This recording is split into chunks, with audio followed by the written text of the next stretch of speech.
Hello, listeners. Welcome to BornCurious, coming to you from Harvard Radcliffe Institute. I'm Heather Min. And I'm Ivelisse Estrada.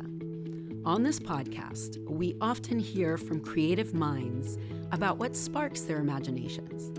And in today's episode, we hear how an award-winning filmmaker has found and developed stories that resonate widely. We're talking about the director, Domee Shi, who works at Pixar. She wrote and directed the 2018 short, Bow, and it won her an Oscar. That film was born from a very personal place, and yet people from different walks of life could connect with it.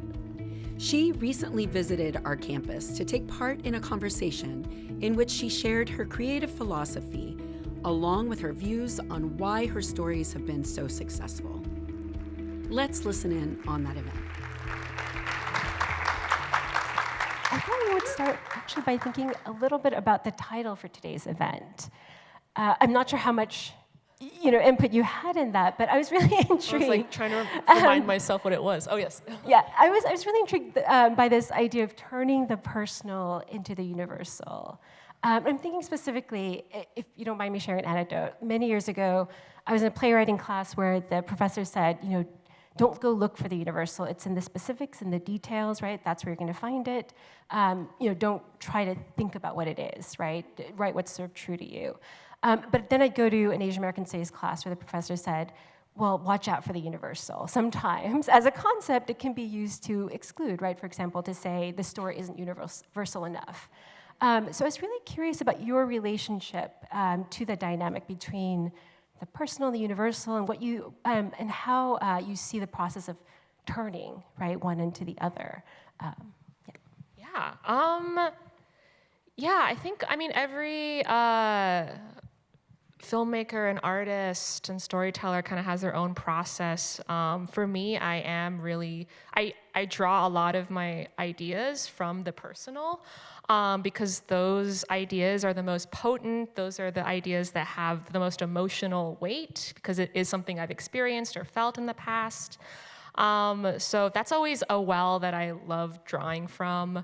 But I think I start personal, and then as I'm drawing and fleshing out the idea, then the universal starts to kind of creep in because, due to the nature of my job and working at Disney Pixar, essentially I do want my story to resonate with as many people as possible, and that is eventually finding the universal kind of themes within the personal details that I'm exploring. So, for example, for Bow, that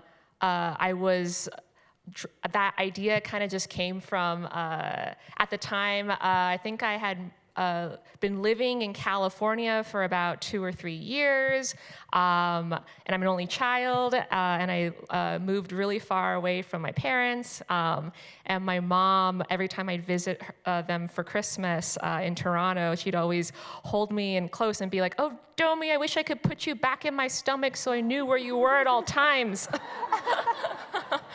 And I would remember feeling, that's such a sweet and creepy emotion, and but that always resonated with me, just feeling this sense of missing her, and also this guilt, and also feeling happy about my independence and freedom. So I started drawing out what these emotions meant, and this image came into my sketchbook of this old lady coddling a little dumpling boy to death, and that was kind of the start of the idea for Bow. So that came from a personal place, that drawing and that idea, but then I started fleshing out the story, I started pitching it to more people, and I had this idea in my head of this fun, shocking twist ending. Spoiler alert, she eats the dumpling to prevent it from leaving her. And I just remember pitching it to a lot of people and getting their feedback and just trying to, all the tweaks I made was to try to get them to understand the story and the emotion and the intention I was trying to convey with the short. But it all, again, just came from that one personal place, that personal experience. But for a feature film like Turning Red, that's trickier because you have a bigger budget, you have like more of a responsibility to have this film be as widely accepted and understood as possible. But again, I started from a personal place of like, being 13, waking up one day covered in hair, horny, hungry, angry, and trying to draw out like what that could be as an animated film. It is funny because even though it's set in Toronto, it stars a Chinese-Canadian family and this Chinese-Canadian girl, the emotions that we were exploring in that film ended up being very universal, and I think that was that balance that we had to strike. It was like telling universal themes with a culturally specific paintbrush. Like that's kind of the method that I've kind of developed over the years when it comes to storytelling. I love that when you describe those initial moments of working through an idea, that you describe drawing something out, and an image becoming that first block, right, with which you build these worlds. So I was wondering if you could tell us a little bit more about that aspect of your creative work. I mean, you're an amazing storyteller, but you began in animation, right? You're still telling stories through visual imagery as well. Yeah. I think I owe a lot of my love of drawing from my dad. He was an art professor in China, and he was like my first art teacher growing up. And I think like I developed my love of drawing through him because early on I understood like, oh my gosh, drawing is a visual, it's this amazing universal language. Like even if like English was not my first language, like I was able to communicate and make people understand me just by showing them a drawing in my sketchbook, and I would get a reaction out of them. And I love that feeling. I love being understood so clearly through drawing that I just chased that feeling and desire throughout my life and my career. And yeah, like that is kind of where I start with all of my ideas. I start with a drawing because I know that is the quickest way I can get out an idea and share it with someone. And for me specifically, I love starting to draw what the main character would look like. Like for me, stories start with character, not necessarily theme. Like for Bao, for Turning Red, even Elio, like I would just start drawing the protagonist and try to figure out what their problem is. It's like who are they and what are they dealing with? And that kind of is a good start to any story, a main character and a problem that they have. And I would go back and forth between drawing the characters, different behavior, posture, like how would they, like spend a regular day, like before the story even starts, like what's a day in their life look like?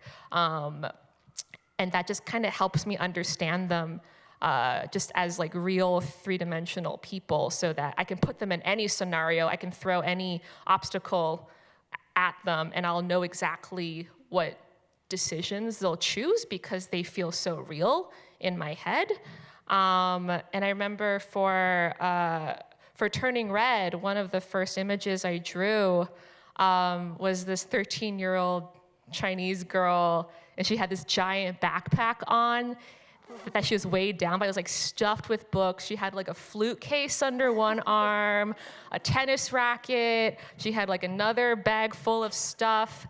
And this was an earlier idea for Turning Red, but I had this like giant, heavy jade pendant that she wore around her neck that was like literally weighing her down. And that was initially where the red panda spirit kind of came from, was from that pendant. But like, it was just this image of this girl that was grappling with the pressures of her family and society, and but like also trying to like put a brave face on, and that kind of was the beginning of the character for May. And then I drew another image that I thought was kind of funny, which is her praying to her ancestors for a bigger cup size, which also felt like May as well. Like she wants to be dutiful, but she also like wants to be a baddie as well. So like it was just that duality that started to emerge from my sketches. So it just, for me, it just like starts with the characters and just trying to build them into real people, and then throw plot at them and see how they react.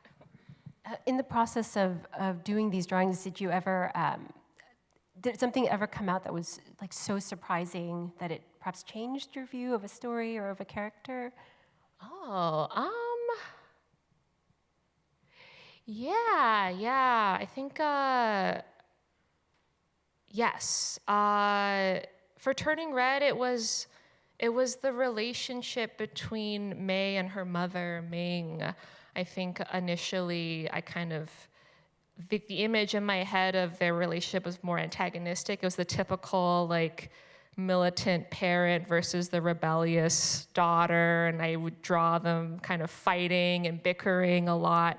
But then, through feedback and working with like my writers, my producers, all of whom are moms to like preteen and teen girls, they were like, like encouraging me to like try to like tell the whole story, find the nuance, try to look at the argument from the perspective of the parent as well as the child, and then these images started to come out of my pen of like tenderer moments of of how a mom would show love if she didn't say it out loud. How else would she show it? And I thought about how my mom would cut fruit for me when I was like studying in my bedroom, or would fuss over me, or would like make a meal, like make a whole feast for me. Just like small ways to like show love without saying it. I think that was how I was able to kind of get that out, was kind of through drawing. And then, it surprised me in a way, because I'm like, oh yeah, my mom did love me, but in her own way. So much so she wanted to put you back in the womb. Yeah.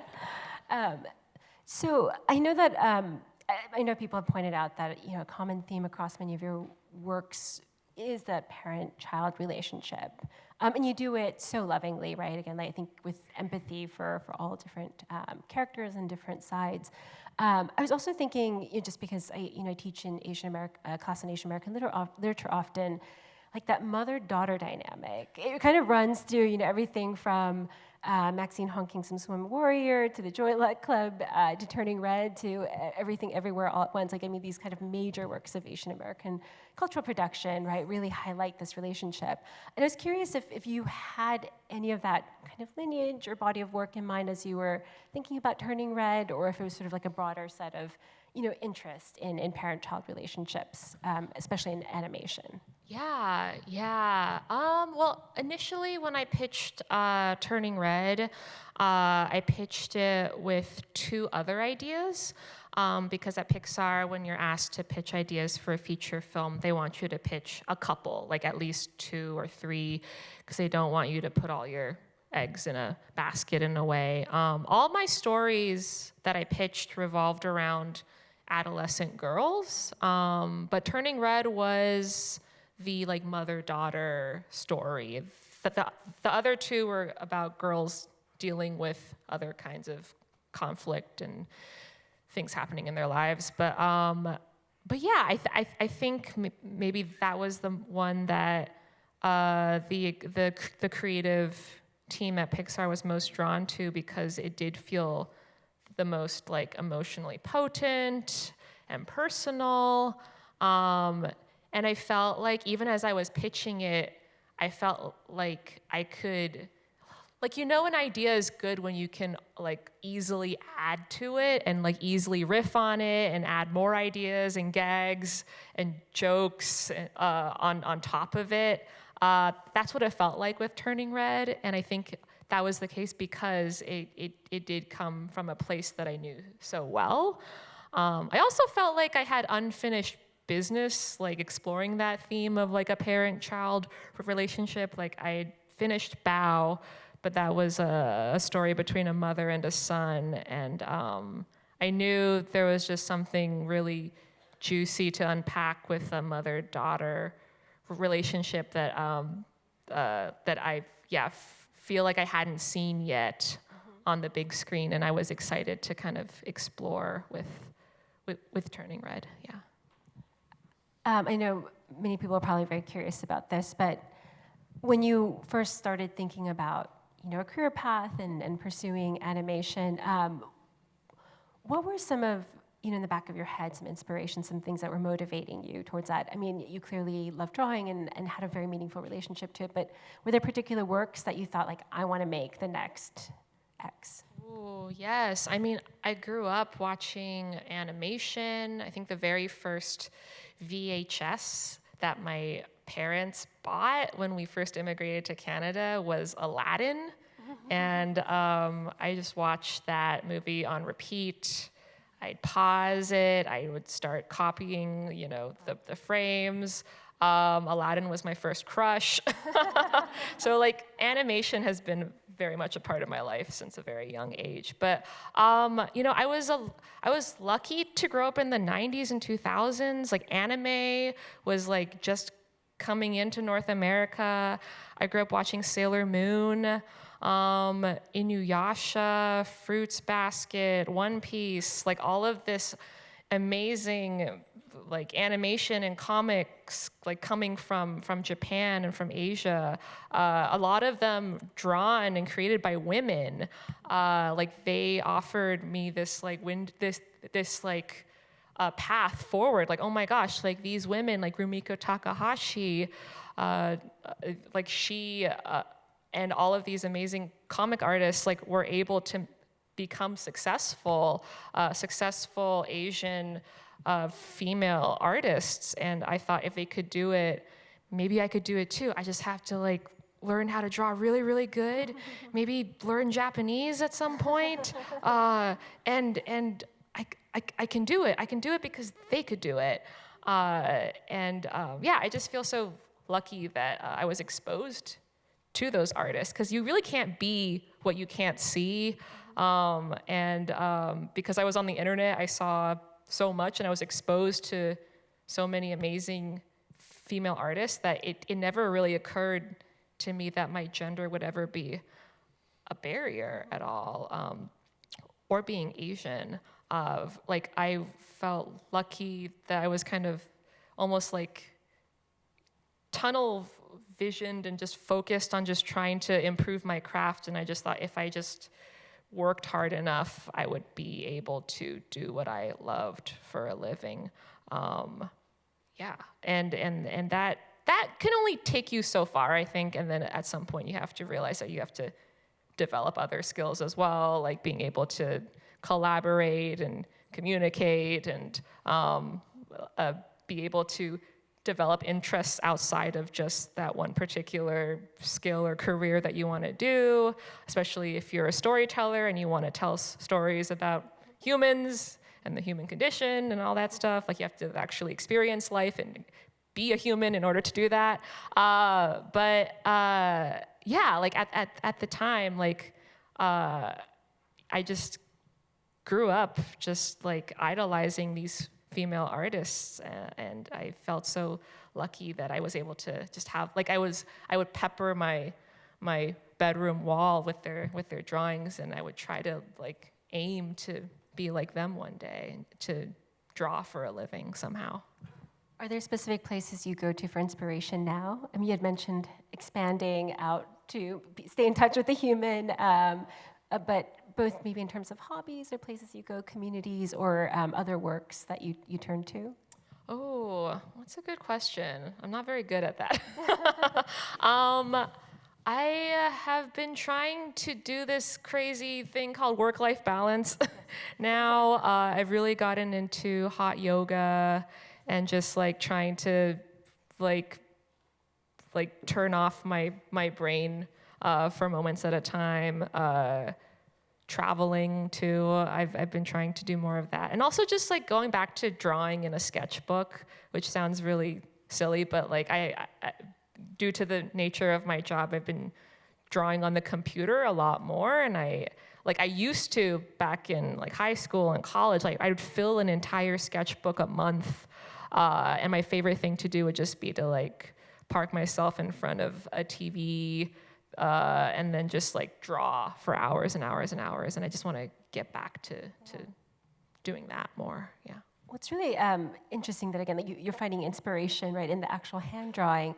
Yeah. And while I don't think that AI needs to be in every single conversation these days, it is a bit inevitable. And I was thinking back, I certainly grew up with that first wave of Pixar movies, and it being so distinctive because everything, right, was computer generated, and at the same time, the storytelling was so unique and inventive. I was curious to just hear your thoughts on, what is happening with animation? What are the conversations around the impact of AI? I know there are some artists who say, absolutely no way. It must be interesting at a place like Pixar, though, which, really grew, had an identity, right, based on a particular kind of use of computer technology. Yeah. It's AI is just, I mean, it is the hot topic right now, I think, in a lot of industries, especially animation and film. I mean, I don't know much about, it other than, I mean, I can see it as a tool, but I feel like, I just feel like in order to tell human stories, you need humans behind it. And I have yet to see a piece of work generated by AI that has elicited an emotional reaction out of me. I think at the very most, I've seen AI art and I've been like, cool, or like, that's very complicated looking and impressive. But it hasn't made me laugh or cry or feel anything, yet. But I really do think in order to connect with your fellow human, like you need to have a human behind the wheel at some capacity. And I think at Pixar, we are pretty much one of the last animation studios in North America, or I think even, just globally, where we do everything in-house. And we do it at it's a very high cost, but we think it's worth it to have all of our artists, all of our technical wizards, everybody under one roof, because we believe in the power of collaboration and that in-person creative process. Like, you're on your way to the bathroom and then someone catches you and they're like, Domee, can I show you something in my office that I've been working on? And I'm like, sure. And then I'll go to their office and they'll play me an idea that they had for this scene in the movie. Then I'm like, oh my God, that's amazing. Wait, let's show blah, blah, blah. And then have them come into that type of spontaneous collaboration can only happen when you're all under one roof, when you're all kind of in the trenches together, and that I don't think is possible. I don't know how AI can really do that, because a lot of the magic that happens in our movies are happy accidents, and AI they'll make a million variations of something, but they can't really make a happy accident two humans kind of interacting with each other can. So I firmly feel I firmly believe that humans need to tell human stories. Yeah. Would you be able to share an example of a happy accident, or maybe not with the work in progress, but just a moment where there was this kind of spark with your team? Oh yes. Well, one recent happy accident was on the film Elio. This is kind of a spoiler alert for the ending, but at the end of Elio, so it's a story about this boy that wants to get abducted by aliens because he feels so othered on Earth. He does end up getting abducted by this alien UN organization called the Communiverse, and they live on this utopic spaceship planet that's this beautiful, giant spaceship. It's glorious. It is the largest set that we've ever built at Pixar. I think it stretches, in the computer, it stretches like 8 miles long. Oh, wow. And you can actually take a virtual camera and fly through it, which is pretty incredible. Anyway, so at the end of the movie, he decides to return to Earth because he feels this newfound connection with the people on Earth. He wants to give Earth a second chance. And he returns to Earth, but then the Communiverse drops him off. And so we bring this gigantic spaceship to Earth, and it's this really beautiful scene where the tractor beam comes down, he floats back down with his aunt, and this giant, glorious alien spaceship is just like filling the entire frame, and that was all inspired by this rendering mistake that happened, that our production designer, Harley Jessup, actually pitched to us. Like, he saw these rendering mistakes on the that had the Communiverse kind of in the background of all of these shots that were staged on Earth. And he thought that looked so cool. He showed it to me and Maddie, my co-director, and we were like, this is amazing. And it kind of sparked this idea in our head of what if we brought space back to Earth? And that made sense for the theme of the story of this boy that feels like an alien on Earth goes into space. And of course he'd come back and bring space to Earth in some way. He'd try to change the world in some way and make his fellow humans feel this collective sense of awe and hope about space and the universe. It all kind of fell into place, but it was all from this rendering error. That's amazing. Thank you for sharing that. It's so hard to tell, just also the amount of effort that it takes to build these worlds out like that. So that's pretty incredible. I loved Elio. It was an adorable and touching movie, and really sort of hit upon some major, themes, but in a very light way, which I really appreciated. If I could also offer a spoiler, I hope everybody will see it. But there's this kind of incredible moment where there are these clones walking about, and there's a question of whether, the parental figures, whether it's the aunt or the dad, will know if it's a clone or the real person or alien. Yeah. And so this spurred a conversation between me and my daughter about would you know if I was a clone? And I was like, well, would you know if I was a clone? But what I loved about it was, what actually became the tell was actually those aspects, right? That you might think, okay, the other person, this characteristic that's kind of driving me crazy about you is actually, right, what is you, right? And what makes you you. And so I just thought that was an incredible lesson. So I was just sort of thinking back on all of your works and where there is this kind of theme around, how we come to understand identity as tied, right, to what we might think of as our biggest flaws or weaknesses. And I was just wondering if, you do find yourself returning to certain questions, certain ideas, if you've seen that shift over the years as well, if you feel like, okay, well, with this, I've kind of tackled this kind of lingering question that I've had about our identity or about how we find community, and now I can move on. You had mentioned that a little bit with the mother-daughter or the mother-child tale as well.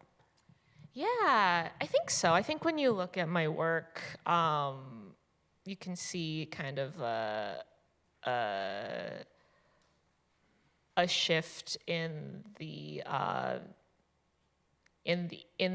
themes and the types of stories that I want to explore. I mean, that there are similarities, but I would say it usually is whatever kind of issues that I'm dealing with internally at the time. It like my work is a reflection of me in that moment. But it's interesting because animated films take a really long time to make. So I will start a project, and then 4 years later, when I finish the project, I might have already kind of worked through that particular emotion or idea, and I've already moved on, but I still need to work on this. It is interesting. For Bao, it's like dealing with the guilt of my parents being empty nesters, turning red. It was kind of like revisiting the most cringy and awkward kind of periods of my life and trying to, turn that into like a fun experience, trying to make puberty fun.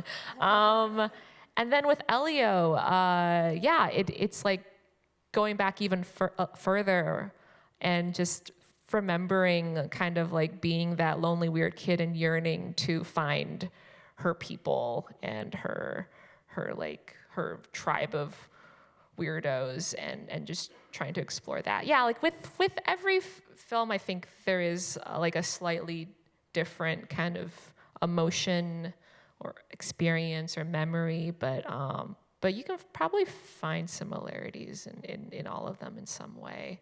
And I feel like I don't think you're ever truly past, like I don't know. I feel like a lot of the reasons why there's a lot of stories about characters learning to accept themselves or learning to love themselves is because I think that's something that we constantly have to battle with and deal with for a long period of our lives. And I think, especially for artists, there is a lot of self-criticism and self-loathing, but it's like a good and bad thing because it drives us into like making the arts, but also, it can drive us crazy too. I say like art is therapy, and you kind of just need therapy for the rest of your life, right? So you need art for the rest of your life too. Yeah, I love that. So we have a few more minutes before we turn it over to audience questions. I know that you can only talk about future projects in a limited way, but I was curious what you saw as next steps for yourself. What are some kind of new challenges or questions, ideas that you're really excited about, whether they're in progress or not? Oh, yeah. I mean, I love exploring like all kinds of emotions. Like I really love the idea of like ambition, revenge. We all want to see that one. I know. I'm like thinking like darker emotions. I think because I think those emotions drive us almost as much as the like lighter emotions too. And I remember being very ambitious like as a kid, and kind of like I feel like a lot of people can also identify with that as well. But it's interesting. I like stories about those types of characters. Yeah. Have you ever had an idea that was a little bit like so wild to you that you thought I can't possibly pitch that, but that you might want to share with us just for fun? Oh, well, actually, Let's put you on the spot. Actually, Bao, I initially thought was too weird to pitch to Pixar. And when I initially did pitch it to the studio, I had changed the ending. I chickened out because I thought like the idea of a mom eating her baby dumpling was too dark to pitch at a big studio. So then I changed the ending last minute. I had the little dumpling like run away into the night, and the mom character like cried and stayed up all night making more dumplings, and in the morning they all came alive, and she lived with them happily ever after. And I pitched that version, and luckily Pete Docter was there, and he was like, "That's not the version you pitched me last week." And he totally called me out, and I was like, "Oh my gosh, I'm so sorry. I thought the other idea was too weird and dark to pitch to Pixar," and he gave me a second chance, thankfully. So I went back to my desk, I like pulled up all those drawings that I threw away, and then I repitched the original version of Bao, where the mom eats the baby dumpling, and that was the version that they ended up greenlighting. So it was just a crazy early lesson in just kind of like trusting your gut and your voice, and to lean into the weird. I imagine you, just as a last question before we turn to the audience questions, you talked earlier about being able to see yourself in this role, in this incredible role that you hold now, because you knew that there were already people, right, kind of doing that work. It didn't matter that you're a woman or an Asian. There are Asian women doing this kind of work. I imagine you must get a lot of people who are interested, in working at Pixar or filmmaking, animation, coming to you seeking advice, seeking some hints as to, how to get to where you are.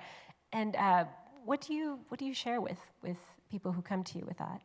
Yeah, I would say try to find your voice as early as possible, and then learn how to use it as effectively as possible.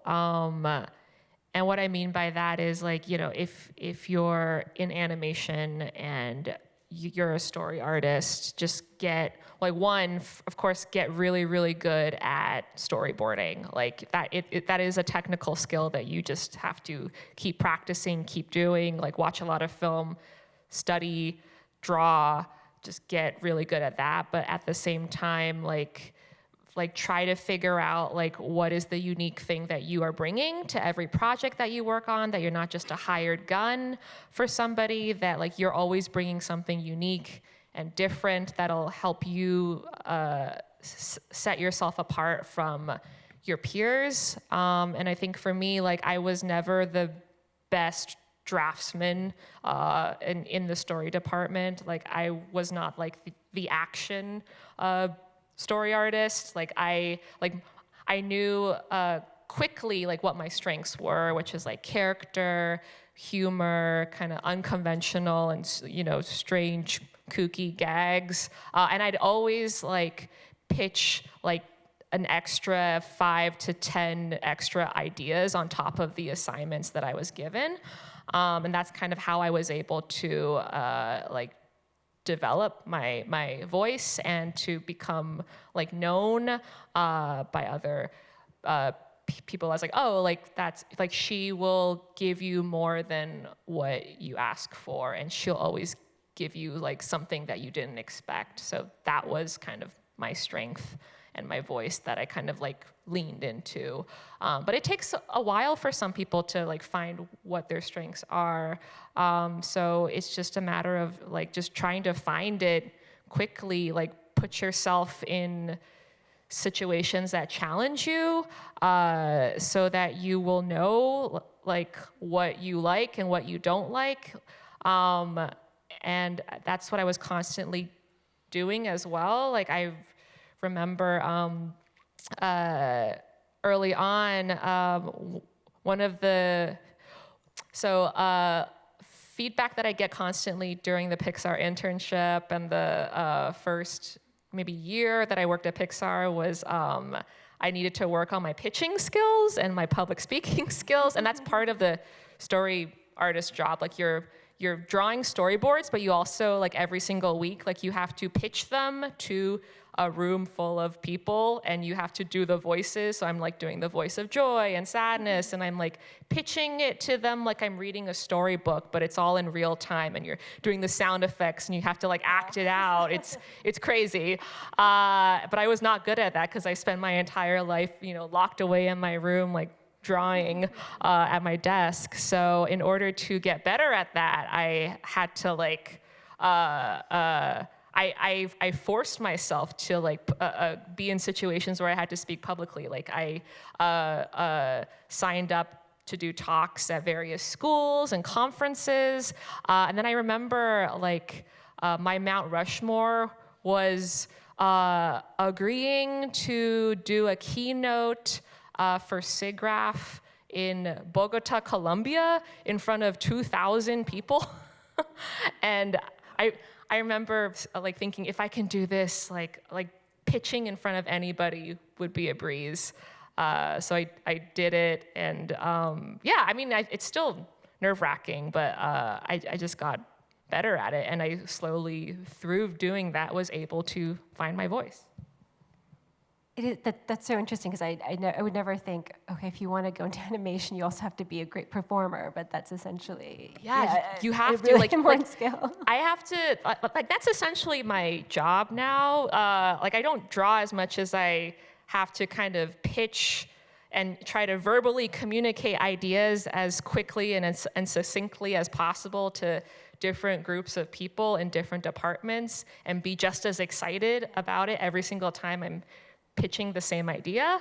And when you're working with animators, like animators are actors, so the more, I guess, animated you are, the better. Like you really just have to not be afraid to just like get up and like, well, May would walk like this, you know, like you have to use your whole body and kind of like not be afraid to make a fool of yourself in order to get the idea across. Yeah, that's just the work that you sign up for when you want to be in animation. That's amazing. So I'm going to try to squeeze in a few questions from the audience. Yeah. The first one is, what excites you about Pixar's current direction, and what challenges keep you up at night? Ooh, what excites me about Pixar's direction right now is I think we are still one of the few studios left, like even like live action or animation, that are releasing original theatrical movies in theaters. I'm really excited about our next film, Hoppers, which is coming out next spring. And then even after that, there's a new film that we're working on coming out in 2027 called Gatto. That's about a cat in Venice. Yeah, I'm just excited that we're still fighting the good fight and trying to make original theatrical films in an industry that is continuously moving towards IP and sequels and live action remakes. Like, we're still really trying to tell like great original stories. Yeah. And the second part? The second part, were the challenges that keep you up at night. Oh, the challenges. Oh, it is like just the fact that it's just hard to make movies and to like be able to do what we do with a changing kind of audience landscape and changing audience viewing habits, because I think there is still a hunger for original films, but I feel like viewing habits have definitely changed post-pandemic, and it's just still a challenge to get people into theaters and to take a chance on original theatrical films, unless there's been like a crazy ton of word of mouth or marketing. Yeah, so that's the biggest challenge, I think. So another question from the audience. Were there obstacles, cultural, generational, gender, et cetera, that you encountered as your career or craft developed that stand out for you? Obstacles. Oh, were there obstacles? Yeah, I mean, a lot of personal obstacles, a lot of, just feelings of, it's the classic imposter syndrome. It's the classic, wow, like I am one of 4 women in the story department at Pixar.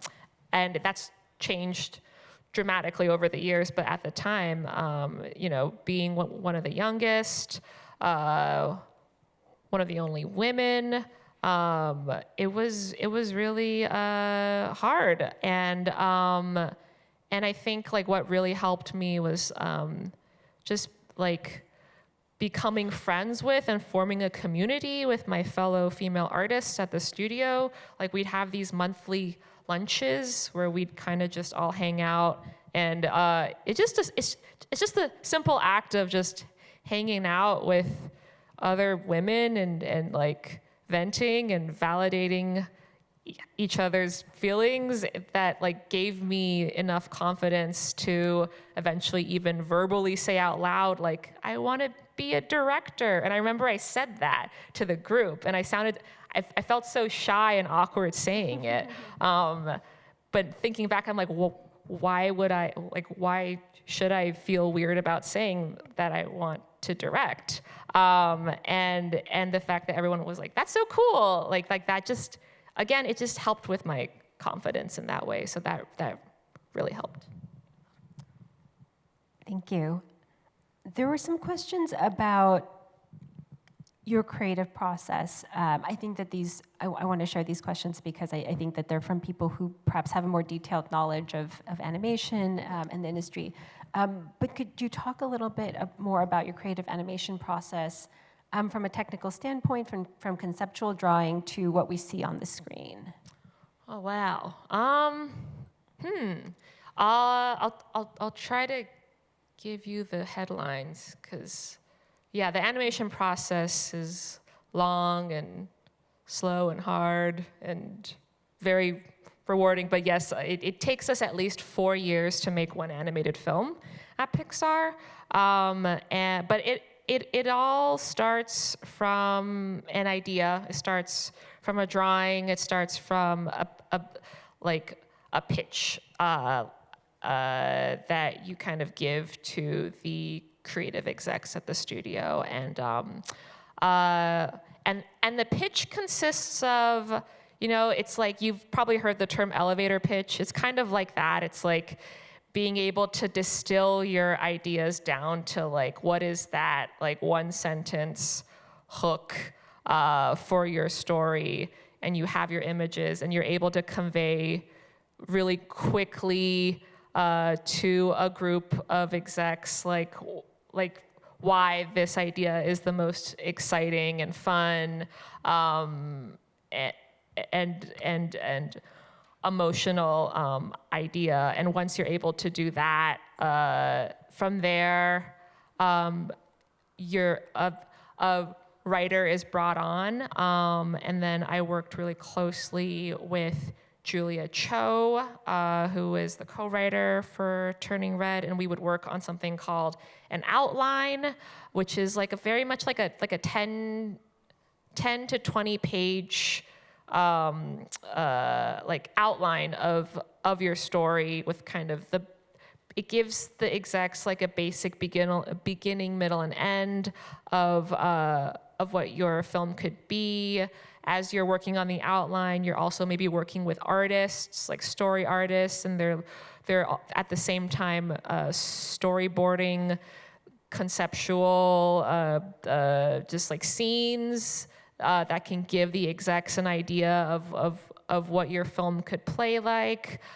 You're working with concept artists, painters who are doing these like inspirational paintings with color and lighting, and to like maybe help you visualize what your film could look like. And from there, if you're able to pass this milestone, you get approved to script, and that is when your writer writes a full 90 to 100 page movie script with all the dialogue and action and everything. And from there, once your script is approved, that's when your film actually gets going, and a story team is brought on of like 5 to 7 story artists who are tasked with basically storyboarding your entire script. And that's kind of how our process works at Pixar, but also in animation, because in animation, to actually generate animated footage is very expensive and time consuming, so we have to test everything out first through storyboards. So the storyboards that are drawn by the story artist look like comic panels, but they basically represent every kind of moment or an idea, emotion, acting that is in the script. It's basically drawn out in this like blueprint version of the movie. And they're called reels, and we like build these like story reels, and that's kind of the format that we work in for the first couple of years. And to work in story reels is great because you're able to iterate so quickly. You can like throw in a gag or an idea and toss it out if you don't need it. And there's just a lot of iterating, and we try to fail as quickly as possible because that's the only way that we can find that perfect kind of through line and path forward. And once all the story once all the story reels are playing, and we're screening, these reels every couple of months to the studio, and we're getting notes, like endless notes from everywhere. And there is an art form to like knowing like what notes to take and which ones to ignore. There's like also the art of like reading the spirit of the note. So it's not the note itself, but like, why are all these notes circulating around this part, like around the act 1 break right here? Oh, it's because, blah, blah, blah, blah, blah. Like you understand like how to read the notes, kind of like reading the tea leaves in some way.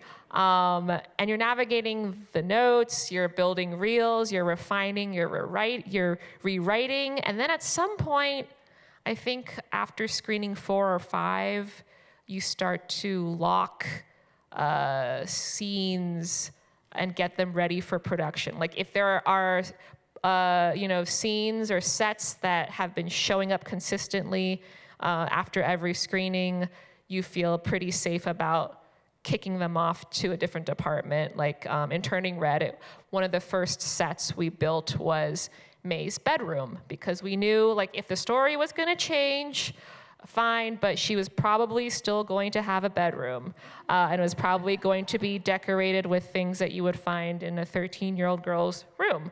So that felt like a pretty safe set to start on, even as we were doing lots of story changes. Her family temple was another set that we started building early on, because we knew like, okay, this is a story about a girl that transforms into a magical red panda, this temple is kind of like a key part of that story, a key part of the magic behind the red panda, so that feels safe as well. So as all of this is happening, you're still rewriting and like figuring out the story at the same time, but things are kind of hardening around you, and that's when writing becomes really challenging, because then you're kind of like, like certain things are set in stone now, and you have to figure out like what you can actually change, what you can't touch anymore, and then at some point the movie's done. And you don't know how you got there. I'm gonna try to squeeze in one last question. Okay. But from the audience, but give you a choice between serious or fun. Sorry, I'm losing my voice a bit, but a serious question or a fun one? Let's do a fun one. Yeah. One of the audience members was reflecting on how good the music is in all of your movies, and was asking about your musical inspirations. Oh, musical inspirations. Well, for Turning Red, obviously, I grew up around boy bands in the 90s and 2000s. Backstreet Boys, NSYNC, O-Town, and for the story, it was about this girl kind of caught between two worlds, like her Chinese family and her new like Western kind of independence, and we wanted the music to feel like a blend of both, and to tell that story too. So we were, like for her, when she's at school with her friends, it felt very much like 90s and 2000s inspired. There's a little New Jack Swing in there. It's really fun and poppy. But then once we get to the temple and her home life with her mom. That's when we bring in more like Asian instruments, the erhu, and really try to reflect those two worlds. But then at the very end of the movie, we show how she combines those two worlds. She accepts both parts of her identity, and so the music and the instruments kind of blend together in a cool way too. And I'm really, like, one of my favorite scenes that we worked on was that epic moment where her friends are beatboxing, Four Town steps out of the rubble, and they start singing, and then her family, her aunties, are chanting this Taoist chant, and it's this crazy remix that kind of feels like and sounds like our main character, like how she kind of was able to find this equilibrium between these two sides of her. You were able to hear that with the score. That was kind of a really amazing moment to see. But it was crazy because for a while it didn't work because we didn't have the final music. So I had to like keep pitching it to people and reassuring them that like Taoist chanting and 2000s boy band music will sound good together. I promise. Thank you so much, Domee, for bringing these amazing films into a world which are so unique, creative, and I think have really, changed, right, the film industry, animation industry in really radical ways. But thank you more locally for being here in conversation with us. It's been such a pleasure. And thank you, Domee. Thank you, guys.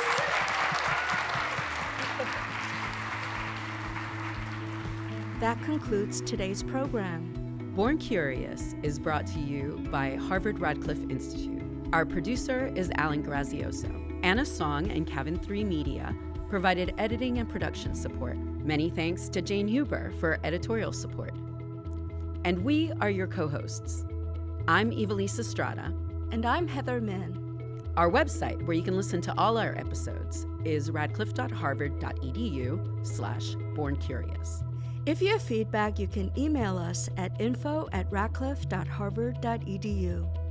You can follow Harvard Radcliffe Institute on Blue Sky, Facebook, Instagram, LinkedIn, and Threads.